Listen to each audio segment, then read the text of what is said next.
This is the only Atayef recipe you'll need this Ramadan. And why do we make this only in Ramadan? Like, they're so good. We should be able to make this year-round. Anyway, I got you. This pancake-like Middle Eastern dessert is stuffed with cheese and nuts and is dipped in a simple syrup traditionally made in Ramadan, and this is how you make it. Start off with lukewarm water, semolina flour, all-purpose flour, sugar, powdered milk, yeast, and baking powder. I love using powdered milk in a lot of my pastries and bread because it really makes the pastry so much more fluffy and tender.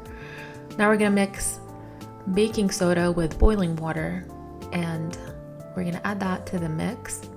I use the hand blender to make sure there are no clumps and that the mixture is perfectly smooth.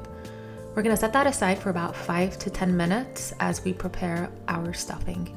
I use pecans, but you can definitely use walnuts. I mixed in some rose water with cinnamon sugar. Rose water is optional.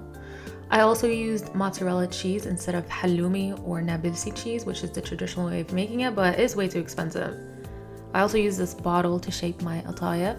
However, you can use a measuring cup, a ladle, whatever you want. Pour the mixture to a pan that is set to low heat. Once you see all these holes, you know that number one, you've made it correctly, and number two, it's ready to be taken off the pan. Put it on a towel and cover it up so it doesn't get dry. Meanwhile, we're gonna make our syrup, which is sugar, water, and you're gonna let that boil. I used cane sugar, but you can totally use regular sugar. You wanna make sure that the sugar completely dissolves before you add about a tablespoon of lemon juice. Lower the heat and let the syrup simmer for about 5 minutes. Once it completely cools down, you can add a splash of orange blossom water.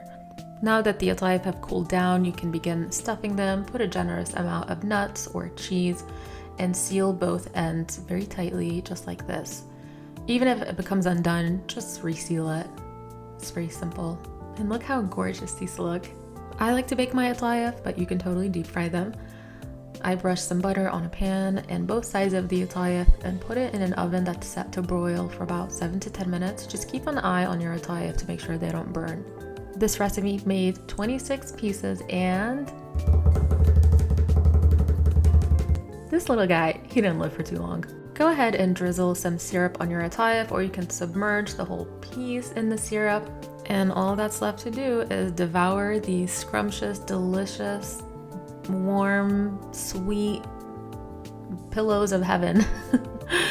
See you in the next one, inshallah.